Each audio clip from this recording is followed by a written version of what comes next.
Alkisah hiduplah sebuah keluarga yang hidup bahagia. Mereka memiliki seorang putri cantik bernama Bawang Putih. Namun, pada suatu hari, ibu Bawang Putih jatuh sakit dan akhirnya meninggal. Setelah kejadian itu, Bawang Putih hidup dengan ayahnya. Ayah Bawang Putih adalah seorang pedagang yang sering bepergian jauh. Karena tak tega meninggalkan Bawang Putih sendirian di rumah, akhirnya ayah Bawang Putih memutuskan menikah lagi dengan seorang janda. Janda tersebut memiliki satu anak yang diberi nama Bawang Merah. Mulai sekarang, kau akan memiliki ibu dan kakak tiri untukmu. Namanya Bawang Merah, ucap sang ayah. Bawang Putih pun bahagia karena memiliki keluarga baru. Ibu tiri dan Bawang Merah bersikap sangat manis padanya. Namun, ternyata kebaikan itu hanya sesaat. Mereka bersikap baik pada Bawang Putih hanya ketika ayahnya ada bersamanya. Akan tetapi, ketika ayahnya pergi berdagang, mereka menyuruh Bawang Putih mengerjakan segala pekerjaan rumah seperti seorang pembantu. Kemalangan Bawang Putih belum berhenti sampai di situ. Selang beberapa waktu, ayah Bawang Putih juga jatuh sakit dan akhirnya meninggal dunia. Sang ibu tiri dan Bawang Merah pun bersikap semakin jahat pada Bawang Putih. Sekarang semua pekerjaan rumah kamu kerjakan setiap hari, kata ibu tirinya setelah sang ayah dimakamkan. Bahkan waktu beristirahat Bawang Putih juga semakin terbatas. Tiap hari dia harus melayani semua kebutuhan Bawang Merah dan ibu tirinya. Sampai pada suatu pagi ketika Bawang Putih mencuci di sungai, tanpa disadari salah satu selendang kesayangan Bawang Merah hanyut.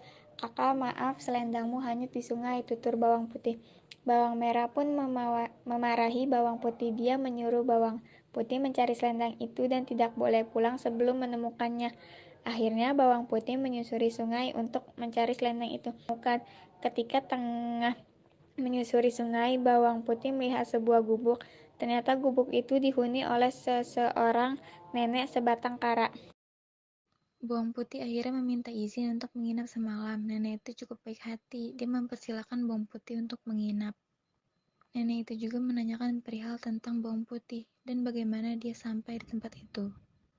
Bawang Putih pun menceritakan nasib yang dialaminya hingga nenek yang mendengar itu merasa iba. Ternyata selendang yang dicari Bawang Putih ditemukan oleh si nenek, tapi nenek itu hanya mau menyerahkan selendang itu dengan syarat Bawang Putih harus menemaninya selama seminggu. Bawang Putih menerima tawaran itu dengan senang hati. Waktu seminggu pun berlalu, dan kini waktunya Bawang Putih untuk pulang. Rupanya selama ditinggal bersama nenek, Bawang Putih sangat rajin. Lalu nenek itu memberikan selendang yang dulu ia temukan dan memberi hadiah pada Bawang Putih. Dia disuruh memilih antara dua buah labu untuk dia bawa pulang.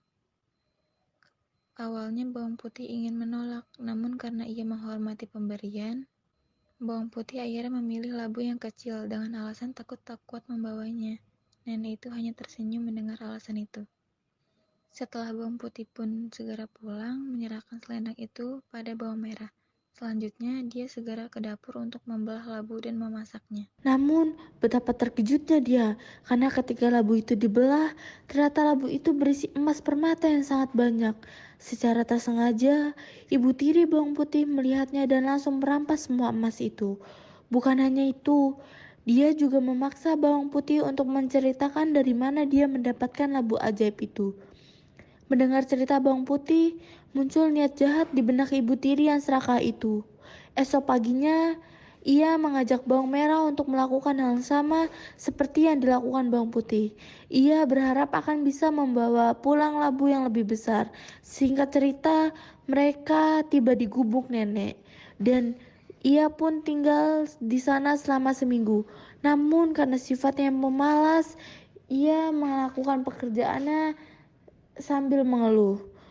Dia hanya bermalas-malasan saja.